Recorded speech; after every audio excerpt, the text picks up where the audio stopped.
امریکہ کے ایرانی جوہری تنصیبات پر حملے۔ ایران کے زیر زمین فردو جوہری مرکز کے خلاف 30,000 پاؤنڈ وزنی خصوصی بموں کا استعمال۔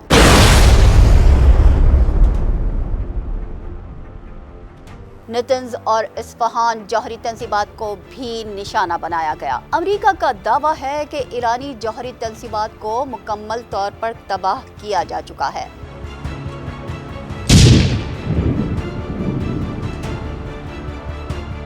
امریکی صدر ڈونلڈ ٹرمپ نے ٹروتھ سوشل پر اپنی پوسٹ میں کہا ہے کہ ہم نے کامیابی سے ایرانی نیوکلیئر پروگرام کو ختم کر دیا ہے۔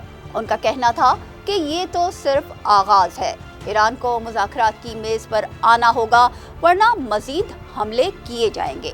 Iran's key nuclear enrichment facilities have been completely and totally obliterated.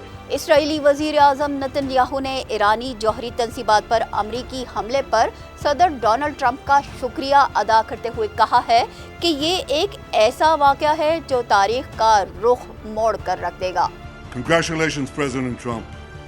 Your bold decision to target Iran's nuclear facilities with the awesome and righteous might of the United States will change history.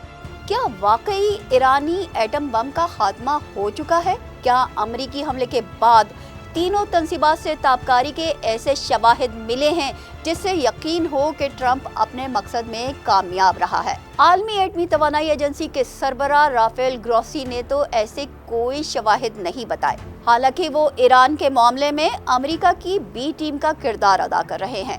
Iran has informed the IAEA there has been no increase in off-site radiation levels at the 3 sites. جبکہ ایرانیوں کا دعویٰ ہے کہ fuel افزودگی uranium پہلے ہی محفوظ مقام پر منتقل کیا جا چکا۔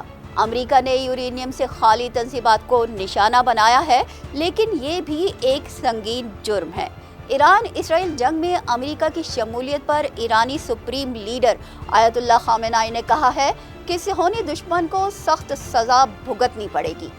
انہوں نے کہا ہے کہ صہیونی دشمن نے سنگین غلطی کی ہے، ایک بڑا جرم کیا ہے، اسے سزا ملنی ہی چاہیے اور اسے اب سزا دی جائے گی۔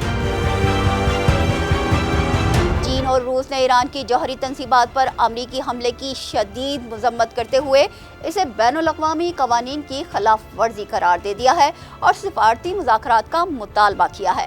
روس نے بھی یہ تنبیہ کی ہے کہ ایران کے دیگر دوست ممالک جوہری امداد فراہم کرنے پر غور کر سکتے ہیں۔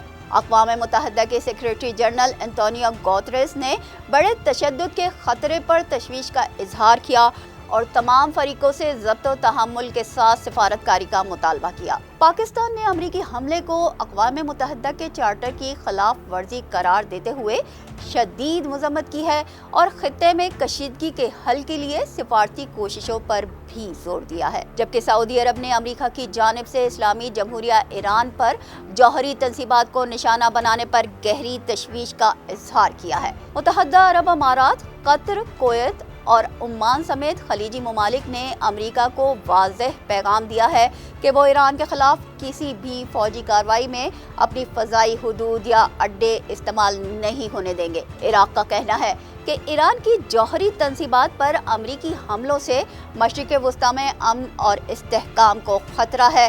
ایران میں جوہری تنصیبات کو نشانہ بنانے پر گہری تشویش ہے جس کی ہم مذمت کرتے ہیں۔ ایران اور اسرائیل کے درمیان بڑھتی ہوئی کشیدگی اور امریکہ کی ممکنہ مداخلت دنیا کو ایک نئے بحران کی طرف لے جا سکتی ہے۔ کیا ہم تیسری عالمی جنگ کے دہانے پر کھڑے ہیں؟ اگر آپ حقائق سے باخبر رہنا چاہتے ہیں تو RFI کو سبسکرائب کریں، ویڈیو کو لائک کریں اور بیل آئیکن کو بھی پریس کر لیں۔ اپنا فیڈ بیک ضرور دیں کیونکہ آپ کی رائے ہمارے لیے بہت اہمیت کی حامل ہے۔